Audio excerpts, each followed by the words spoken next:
नमस्कार, शोध गुरु साई आपल्या चॅनलमध्ये तुम्हा सर्वांचं खूप खूप स्वागत। आज आपण निघालोय गरुडेश्वर इथे टेंबेस्वामी महाराजांचं दर्शन घेण्यासाठी। आज टेंबेस्वामी महाराजांचे 110वी पुण्यतिथी आहे। एअरपोर्टवर फटफट चालून फ्लाइट घ्यायची होती कारण मला खूप उशीर झाला होता आणि मला लकीली फ्लाइट मिळाली। महाराजांनी बोलवलंय तर ते नक्की दर्शन देतील ही खात्री हा विश्वास मनात असतोच आणि म्हणून मी एकटी प्रवास करण्याचं धाडस करते। सो एअरपोर्ट वरून मग गरुडेश्वर साठी उबर टॅक्सी केली। अप्रॉक्सिमेटली 1700 रुपीज चार्ज केले त्यांनी आणि डिस्टन्स 90 किलोमीटर्स आहे टेंटेटिव्हली। वासुदेवानंद सरस्वती महाराज यांचा जन्म कोकणातील सावंतवाडी येथील मानगाव या गावी झाला। दत्त महाराजांचा प्रचार केला आणि शेवटी त्यांचा जो 23वा चातुर्मास होता तो त्यांनी गरुडेश्वर इथे केला आणि तिथे त्यांनी समाधी घेतली। तर असे हे टेंबेस्वामी महाराज हे आहे दत्त मंदिर। इथे टेंबेस्वामींबरोबर बोलणारी जी दत्तमूर्ती होती ती याच मंदिरामध्ये आहे। तर तुम्ही नक्की जा आणि दर्शन घ्या। टेंबेस्वामी महाराजांमुळे दत्त महाराज आपल्यापर्यंत पोचले। इतकं सुंदर मंदिर आहे। इथे पुण्यतिथी निमित्त खूप छान असं भजन वगैरे होतं। दत्त मंदिराच्या बाहेर आल्यावर खालीच तुम्हाला समाधी मंदिर दिसेल आणि त्याच्या खाली आपली नर्मदा मैया वाहते। हर हर नर्मदे।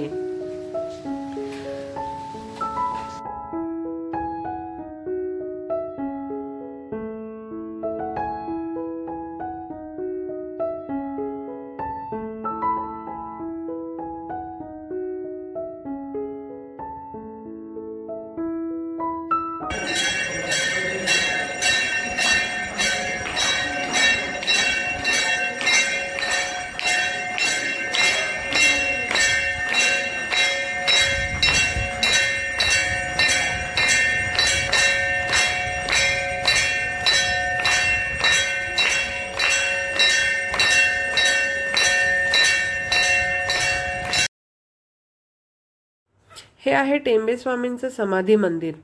इकडचे ब्राह्मण खूप छान आहेत, म्हणजे प्रत्येक आपली छोटी मोठ्या प्रश्नांची पण उत्तरे देतात। तर मी वाचलं होतं तेव्हा माझ्या माहितीनुसार टेंबेस्वामींनी जेव्हा देह पंचतत्वात विलीन केला तेव्हा त्यांचं जे शरीर होतं ते नर्मदा मैयामध्ये विसर्जित केलं होतं। तर मी गुरुजींना विचारलं मग या समाधी मंदिरामध्ये काय आहे, तर त्यांनी सांगितलं ज्या पाटावर वासुदेवानंद सरस्वती बसले होते त्या पाटाला इथे ठेवलंय आणि त्याच्यावरती तो चौथरा बांधलेला आहे। वासुदेवानंद सरस्वती महाराज की जय। इथून स्टॅच्यू ऑफ युनिटी ही दिसतंय आपल्या नर्मदे मैयाच्या इकडे बघितलं तर हे आहे स्टॅच्यू ऑफ युनिटी। नर्मदा मैया ही पण मला फार जवळची वाटते। नर्मदा परिक्रमेबद्दल मी खूप ऐकलंय, त्याच्यामुळे मला एक सांगावंसं वाटतं की जेव्हाही तुम्ही इथे याल तर इथे नर्मदा प्रदक्षिणा करणारे नर्मदा मैया असतात तर त्यांच्यासाठी काहीतरी घ्या, कारण कधी कधी आपण कॅश कॅरी करत नाही, कार्डनी सगळं होतं म्हणून, किंवा थोडंसं धान्य घेऊन त्यांना दिलं तरी चालेल। आम्ही चाललोय नर्मदा मैयाकडे जल घ्यायला। सो खूप इकडे मंदिरातून आम्ही चालत आलोय।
छान दर्शन झालं, पालखी सोहळा मिळाला, आरती मिळाली,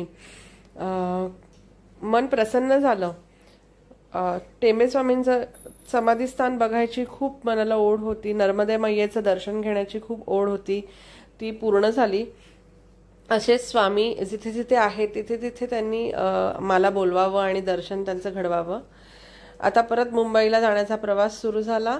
खूप साऱ्या आठवणी, खूप पॉझिटिव्ह एनर्जी घेऊन घरी निघाले.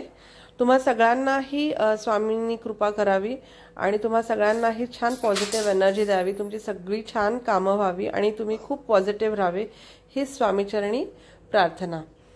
परत भेटूया कुठच्या तरी छान व्लॉगमध्ये. तोपर्यंत श्री स्वामी समर्थ. श्री गुरुदेव.